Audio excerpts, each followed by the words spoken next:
¿Sabías que una persona en Lima puede perder hasta 3.800 soles cada año a causa del caos vehicular del tráfico? Imagínate, bien dicen que time is money, ya tiempo es dinero. Vamos a analizar estas cifras aquí en Economía para Todos. Soy Jorge Rodríguez, me acompaña Gonzalo Manrique, él es economista senior de IP. Gonzalo, ¿cómo estás? Bienvenido, ¿qué tal? Hola, ¿qué tal? Buenas tardes. Muchas gracias por la invitación. Bueno, ¿cómo así? ¿Cómo así un peruano puede perder esa cifra, ¿no? 3.800 soles al año por causa del tráfico. Bueno, imagínate si nos ponemos a pensar y si multiplicamos esta cifra por todo lo que vamos perdiendo año tras año, porque el caos vehicular lamentablemente se incrementa día a día.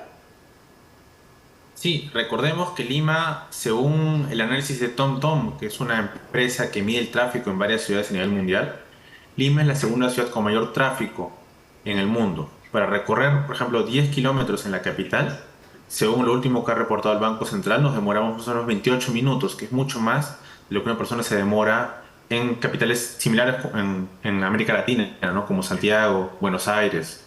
Entonces, ese tráfico tiene un impacto muy negativo sobre las personas. El principal de ellos es tal vez el tema de productividad. Cada hora, cada minuto que una persona pasa en el tráfico es un minuto que no puede trabajar, no está en su familia, es un minuto que, digamos, desde el punto de vista de la economía, está perdiendo, digamos, una oportunidad de generar un mayor bienestar para él y su familia. Claro, claro. Bueno, y yo reitero, ¿no? Si multiplicamos esta cifra, vamos a llegar realmente a números estratosféricos. Ahora, ¿qué se está haciendo al respecto? Porque esta es una problemática que se ha ido complicando a lo largo de los años, pero ¿estamos haciendo algo? Bueno, esta problemática responde, digamos, se puede ver desde dos puntos de vista. Tienes el Ajá. punto de vista de la demanda, digamos, hay cada vez más vehículos en la capital. Lima es una de las ciudades con mayor cantidad de vehículos por persona, no solamente, digamos, en el Perú, definitivamente, y también en la región. Pero también hay un tema de oferta, calidad de los servicios públicos, digamos, la capacidad de infraestructura para atender esta mayor demanda vehicular. Entonces, ahí tenemos dos temas. Uno, que es la infraestructura vial, la calidad de nuestras carreteras, de nuestras pistas, pero también tiene que ver mucho el transporte público. ¿Qué tan bueno es nuestro transporte público para que pueda sustituir y que, digamos, no incentive, digamos, a las personas a dejar su vehículo en su casa y utilizar los buses, el metropolitano, el tren eléctrico? Entonces ahí Mm. todavía tenemos una brecha muy importante que estaría generando estos problemas que, según el estudio del BCR, llega a Ajá. representar el 2,4% del PBI. Solamente el tráfico de Lima, no estamos considerando tráfico ni siquiera en el resto de ciudades. Claro, el asunto, Gonzalo, es que las personas no se sienten, lamentablemente, capaces de confiar, ¿no?, en el transporte público porque, bueno, nuestro transporte público es caótico. No tenemos paraderos formales, no tenemos vehículos que lleguen a la hora precisamente a recoger a una persona en esos paraderos formales. Estamos hablando de un sistema que lamentablemente no funciona. Sí, definitivamente hay muchas cosas que mejorar. Parte, uno, por mejorar estas medidas, digamos, de transporte público masivo, como son el tren eléctrico, el metropolitano. La línea 2 ya se ha retrasado por mucho tiempo. Esperemos que con estos nuevos planes, digamos, al fin, digamos, lleguemos a beneficiarnos de esto, lo que ya venimos esperando bastante tiempo. Pero también tiene que ver con estas medidas populistas, como por ejemplo permitir, digamos, estos transportes de colectivos en la ciudad que desincentivan, digamos, o le quitan incentivos a empresas para que inviertan en un transporte público formal, ¿no? Que atienda a una población importante en la capital. Para cerrar este tema del transporte, ¿podríamos hablar de una renovación del parque automotor en un país en el que no hay una fiscalización adecuada? Tú has mencionado el tema de los colectivos y ese es solo parte, ¿no?, del problema de la informalidad que tiene nuestro país. Mucha gente prefiere tomar un colectivo, pagar un sol, 2 soles, porque no tiene manera de llegar, por ejemplo, a zonas alejadas de sectores urbanos. Sí, definitivamente, ese es otro tema, tal vez una tercera variable que tiene que ver con el tráfico, Claro. tiene que ver con la formalización, no solamente del vehicular, sino también de la vivienda, ¿no? Lima ha crecido de manera, digamos, hacia los costados, y el hecho de que sea una ciudad tan grande genera Y muchos hasta ahí costos no de llega el traslado. metropolitano, no llega el alimentador, no llega el transporte formal. Esa es la verdad.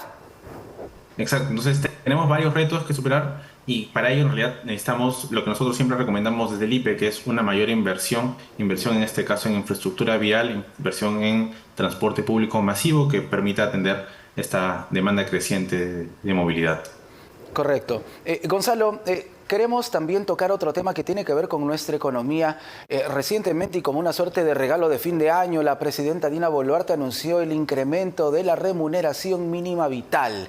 ¿Cuánto impacta esto realmente en la economía de los peruanos o no impacta? ¿Cómo es el asunto? Bueno, a veces para sugerir este tipo de medidas, muchos, desde el Ejecutivo, desde el Legislativo, se habla de que va a beneficiar a muchos trabajadores, pero la verdad es que muy pocos son beneficiados por este aumento de la remuneración mínima vital. En el IPE, nosotros estimamos que solamente el 1% de trabajadores se beneficiaría de este aumento. Es 1% porque en realidad sabemos que 3 de cada 4 trabajadores en el Perú es informal.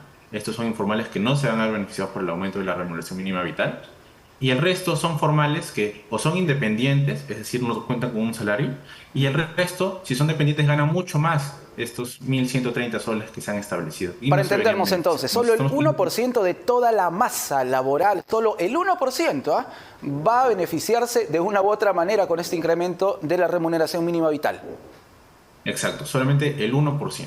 Y también un dato importante es que de los últimos 15 aumentos de la remuneración que ha habido en los últimos 20, 25 años, 13 han coincidido con periodos o de periodos electorales o periodos de muy baja aprobación presidencial, como es el actual. Sabemos que, por ejemplo, Dina Boluarte es la presidenta con menor aprobación en toda Sudamérica. Entonces, eso sugiere que esta medida no es tanto técnica, sino más bien busca, digamos, tal vez otros objetivos, ¿no? Para mejorar su aprobación.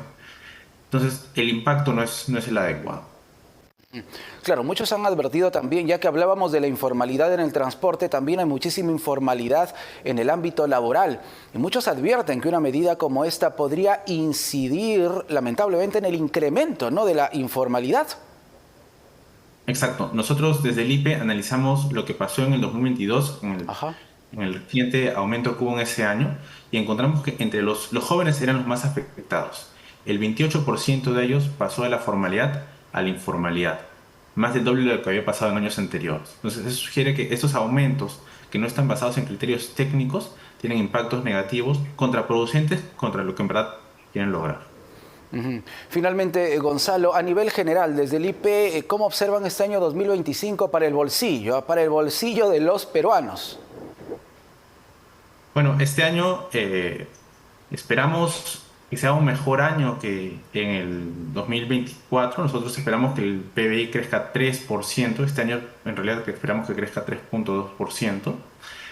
Eso tendría un impacto sobre los hogares. Esperamos también un crecimiento importante a partir de la inversión privada, que crecería 3,6%, es más de lo que estaría creciendo este año. Lamentablemente, este crecimiento no sería suficiente para asegurar un buen desarrollo en el largo plazo. Sabemos que todavía hay bastante incertidumbre, sobre todo por las próximas elecciones que se vienen en el 2026. Entonces, si bien va a ser algo positivo, todavía falta mucho que lograr para sentar unas buenas bases de crecimiento sostenido en el país. Muy bien, Gonzalo, muchas gracias por estar con nosotros aquí en RPP. Gracias.